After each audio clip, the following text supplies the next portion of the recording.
कुठपर्यंत झालेलं आपलं क्लाउड फ्रंट आपण स्टार्ट केलेलं होतं ना.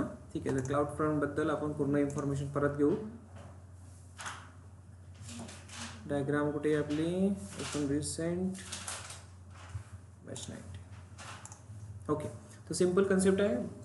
क्लाउड फ्रंट कशासाठी यूज केला जातो, तर क्लाउड फ्रंट यूज केला जातो तुमच्या ॲप्लिकेशनला ॲक्सेलरेटेड करण्यासाठी. जर आपण एखाद्या इन्स्टन्समध्ये आपण काय केलं आहे, आपली ॲप्लिकेशन इन्स्टॉल केलेली आहे, तर ती ॲप्लिकेशन काय असते, नॉर्मल बेसिसवर त्याचा काहीतरी टाइम पिरियड असेल, तो त्या टाइम पिरियडनुसार ॲक्सेस देईल, करेक्ट. बट जर आता आपला ॲप्लिकेशन जर मला US मधून, मुंबई रिजनमध्ये जर आपलं ॲप्लिकेशन आपण इन्स्टॉल केलेलं आहे मुंबई रिजनमध्ये, बट US मधला जर एखादा कस्टमर किंवा एखादा युजर तो वेबसाईट ॲक्सेस करतोय, तर त्याला काहीतरी लेटेन्सी जाणवणार. लेटेन्सी म्हणजेच काय असणार आहे, मी तुम्हाला सांगितलेलं आहे, काय ॲक्सेस करायला लागणारा टाईम, तो असेल काय लेटेन्सी. तर आता आपण इथे आपले ॲप्लिकेशन मुंबईमध्ये जर इन्स्टॉल्ड आहे, मुंबईच्याच रिजनमध्ये जर अवेलेबल आहे, तर काय होईल, आपण इझिली ॲक्सेस करू शकतो.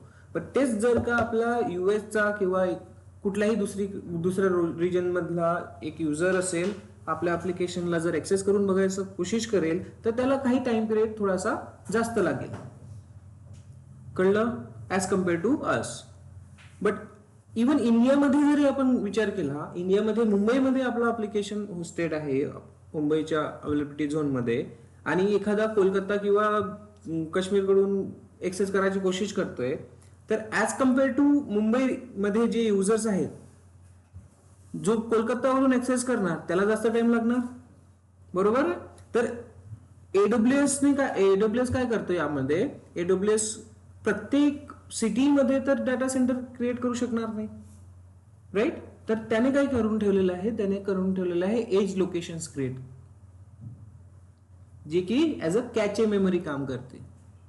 ओके, आणि ते एज लोकेशन्स आपल्याला इथे आपला कंटेंट प्रॉपर वेने काय म्हणतात त्याला, डिलिव्हर करायचं काम करतो. ओके, तर हा जो आहे क्लाउड फ्रंट काय आहे, तर आपण इझिली एक डेफिनेशन क्रिएट करू शकतो. Cloud front is nothing but a content delivery network, right. आपण काय केलेलं आहे, क्लाउड फ्रंट बद्दल काय म्हणतोय, तर it's a fast highly secure global content delivery network. तुमचा कंटेंट फास्ट वेने तुमच्या युजर्सकडे पास करेल, ठीक आहे. Service provided by AWS that accelerate the delivery of static and dynamic web content. जे आता आपण डिस्कस केलं आहे तेच यांनी सांगितलेलं आहे, ठीक आहे. कंटेंट फास्ट मध्ये जाईल. कोणता कंटेंट असेल, व्हिडिओज, इमेजेस अँड ॲप्लिकेशन्स. तर आपण आता सध्या ॲप्लिकेशन करून बघणार आहोत, व्हिडिओज किंवा इमेजेस आपल्याला करायचे नाहीये. येस, व्हिडिओ इमेजेस पण करू शकता तुम्ही, S3 मध्ये टाका, त्या S3च्या इमेजेस तुमच्या इझिली हाय स्पीड मध्ये कोणी पण ऍक्सेस करू शकेल. कळलं, ओके. तर येस, त्यामागे आता हा जो कंटेंट डिलिव्हरी नेटवर्क आहे, हा काम कसं करतो, तर हा एज लोकेशन्सवर काम करतो. क्लिअर. यामध्ये डायग्राम मध्ये मी तुम्हाला थोडं सांगितलेलं आहे की मुंबईमधला जर आपला युजर आहे आणि मुंबईमध्ये जर आपली ॲप्लिकेशन होस्टेड आहे, तर हा डायरेक्टली ह्या ॲप्लिकेशनला इझिली ऍक्सेस करू शकतो. बट प्रत्येक वेळेस याची रिक्वेस्ट कुठे जाणार, मेन सर्व्हरकडे जाणार. क्लिअर आहे. बट आता हा सेकंड टाइम जरी याला तो डेटा घ्यायचा असेल, तरी ही सेकंड टाइम पण इथेच रिक्वेस्ट जाणार, राईट. इव्हन आपण एक एक्झाम्पल घेतलंय आपल्या लॅपटॉपचं. आपण लॅपटॉपमध्ये जर एखादी ॲप्लिकेशन ओपन करतो, फर्स्ट टाइम मध्ये त्याला खूप जास्त टाइम लागतो, पण सेकंड टाइम मध्ये लागतो का, नाही. तर ते पॉसिबल होतो cache memory through, edge location. Okay, edge location याला तुम्ही कन्सिडर करा कॅचे मेमरी, आणि कॅचेस म्हटल्या जाते. कॅचे म्हणजेच काय, तर टेम्पररी पर्पजवर तुमचा डेटा होल्ड करून ठेवतो. अंडरस्टूड. ओके, तर आता जर इथे रिक्वेस्ट जायची आहे, याला जर या युजरला जर डेटा ऍक्सेस करायचा असेल, तर ती पहिली रिक्वेस्ट कुठे जाणार, एज लोकेशन कडे. एज लोकेशन कुणासोबत कम्युनिकेट करणार, ऍप्लिकेशन मेन सर्व्हर सोबत, ठीक आहे. इथून डेटा तो कॅप्चर करता करता तो तुम्हाला पण देणार.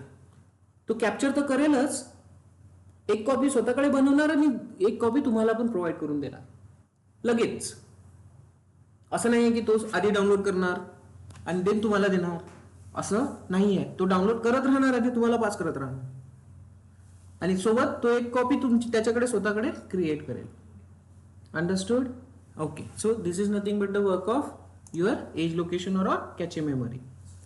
क्लिअर झाला? नेक्स्ट टाइम जेव्हा तुम्ही या डेटाला ऍक्सेस करायची कोशिश करणार तर तो काय करेल, तो मेन सर्व्हरकडे जाणार का? नाही. मेन सर्व्हरकडे जाण्याचा टाइम पिरियड जो काही असेल तो आता रिड्यूस होईल, तो कमी होऊन जाईल, तो लागणार नाही. तर इथे टाइम पिरियड वाचला आपला, डेटा ऍक्सेसचा टाइम कमी झालाय. तर नेक्स्ट टाइम तो आपला याच्याकडे डेटा अवेलेबल असेल तर तो डेटा इथूनच तो तुम्हाला प्रोव्हाइड करेल, मेन सर्व्हरकडे जाणार नाही. समजलं? ओके. तर ह्या edge location all over the world भरपूर साऱ्या क्रिएट करून ठेवलेल्या आहेत. कुणी? AWSने. तर त्याचं मला पाथ सापडलेला आहे. इथे यायचं, फीचर्समध्ये यायचं, त्या लोकेशन्स कुठे कुठे आहे, कोणत्या रिजन्समध्ये किती आहे ते पण आपल्याला बघता येतं. आधी एक कम्प्लीट वर्ल्ड मॅप होता, त्या मॅपवर आपण जिथे जिथे क्लिक ते डॉट्स असायचे आणि तिथे आपण बघू शकायचो. तर इथे फीचर्समध्ये जाऊ, तर इथे तुम्हाला भेटेल, जर तुम्ही बाहेर आले तर इथे बाहेर बेनिफिट्स दिसते, रिड्यूस लेटन्सी, इम्प्रूव्ह सिक्युरिटी, आणि हा SSL वर काम करतो. SSL, HTTPS. एस का बरं लागलाय? काय असतो तो? काय असतो? HTTP आणि S लागलेला आहे ना, तो S काय असतो? HTTPS शिकलात की नाही लिनक्स मध्ये? पण S का लागलेला आहे?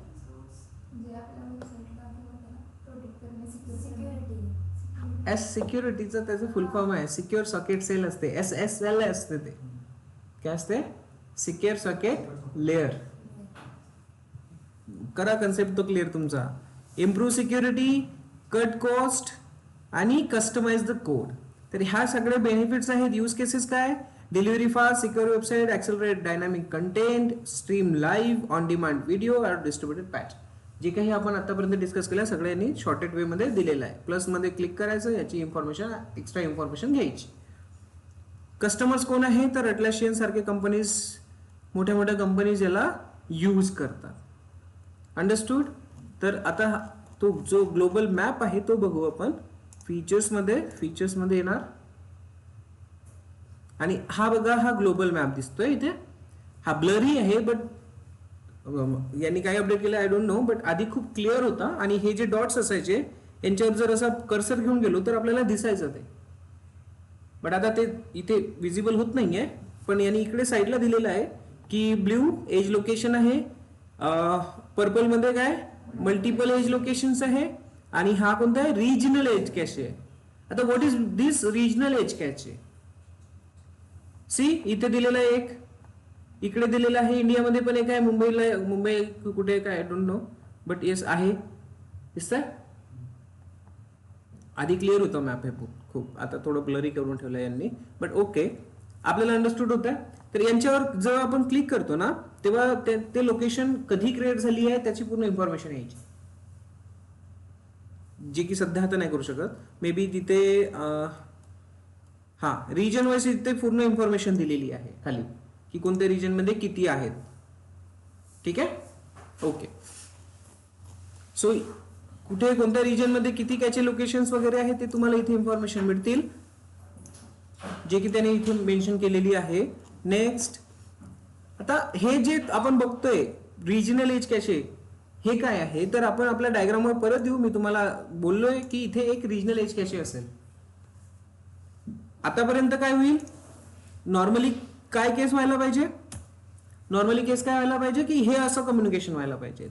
एज लोकेशन अप्लिकेशन एकदा तो डेटा कॅप्चर करेल आणि दुसऱ्यांदा इथूनच तो प्रोव्हाइड करेल. करेक्ट? तर इथे आता हा डेटा किती दिवस राहायला पाहिजे? कॅची मेमरी आहे ना, काही दिवसानंतर तो डिलीट करेलच, टेम्पररी पर्पज साठी यूज करतोय, काही दिवसानंतर तो डिलीट करेल. बट जरी का आपल्याला अगेन तो डेटाची गरज पडली 7 दिवसानंतर म्हणा, तर काय होईल? तो 7 दिवसानंतर परत इकडे जाणार, परत इथला डेटा डिलीट होईल 7 दिवसात, परत 7 दिवसांनी आपण जर हा ऍक्सेस इकडेच जाणार ना, बरोबर आहे? पण ही एक टर्म रिड्यूस करण्यासाठी, अगेन ही एक प्रोसेस रिड्यूस करण्यासाठी इथे यूज केली जाते रिजनल एज कॅचे. ही अगेन एक कॅचे लेवल असते जे की एक कम्प्लीट रिजनवर काम करते.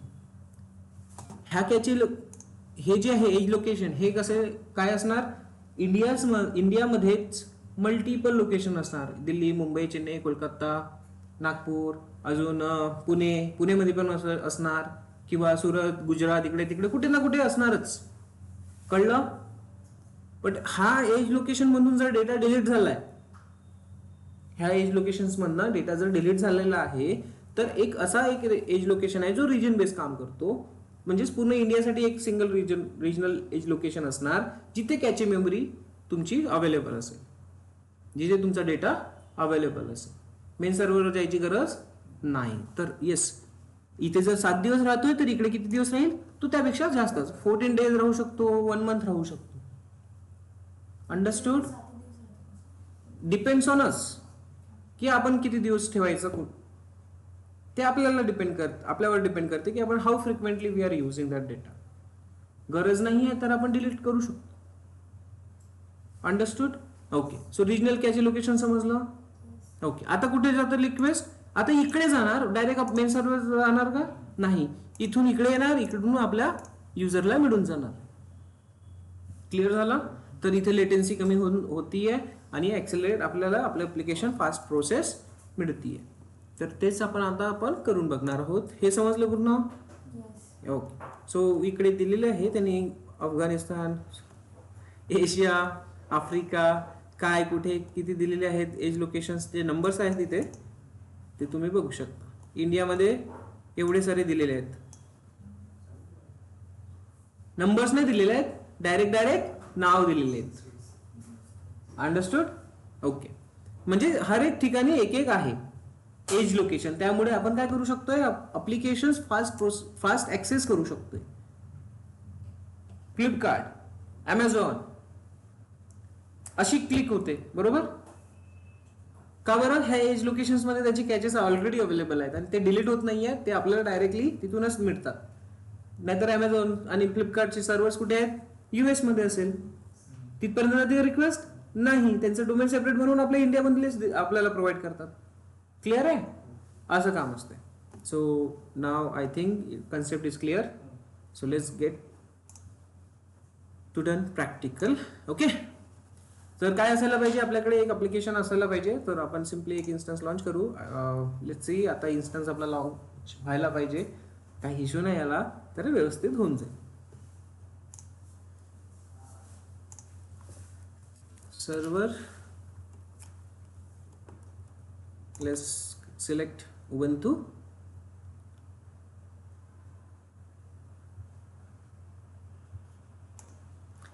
इंटरनेट जरी स्लो चालला पण काम व्हायला पाहिजे.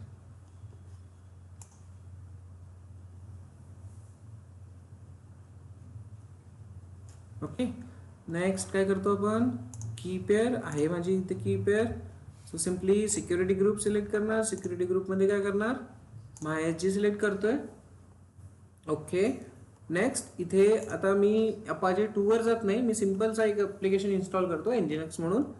ठीक आहे, जेणेकरून मला तो अपाचे होत आहे नाही होत आहे त्याचं टेन्शन घ्यायची गरज पडणार नाही. सो सिंगल काय करणार इथे, बोला,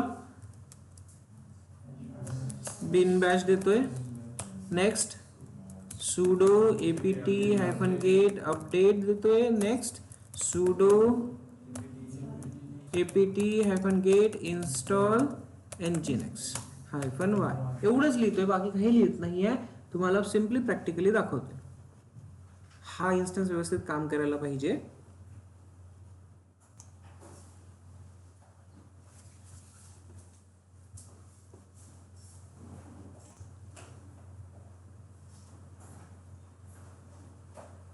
So let's wait until it's get ready.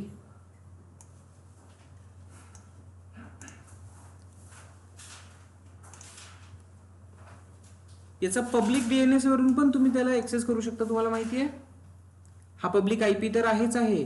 इथे एक पब्लिक DNS दिसतोय, तर याला जरी आपण डायरेक्ट क्लिक केलं तरी पण तुम्ही तुमची ऍप्लिकेशन ऍक्सेस करू शकता. कारण काय दिलेलं आहे इथे, IP ॲड्रेसच दिलेला आहे 13.1 33.1 दिसतोय.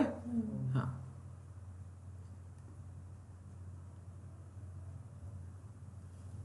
तर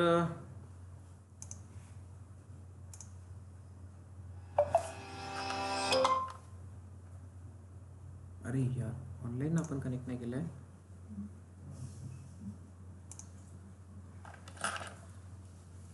येस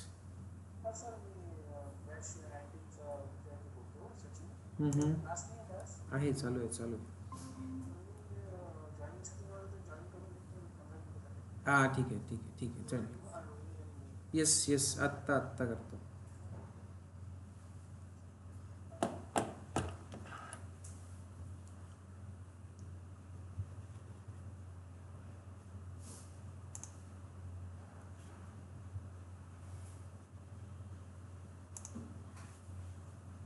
टाका मेसेज टाका जॉईन फास्ट म्हणून ग्रुपमध्ये.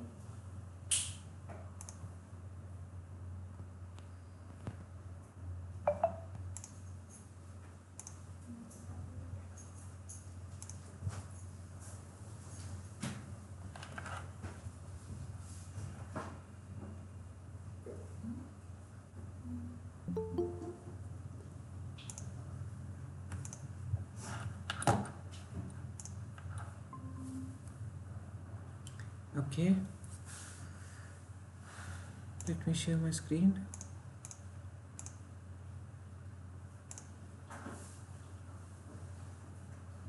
ठीक आहे. सो सिंपल आपण आपलं काय बघतोय, क्लाउड फॉर्मेशन.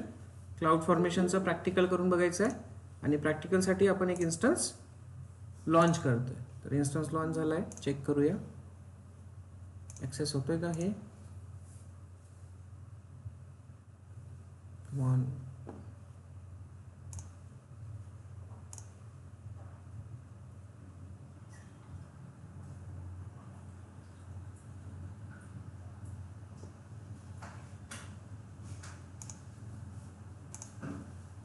आधी हा इश्यू सॉल्व्ह करून घेऊ. इन्स्टन्स लॉन्च करायचा आहे.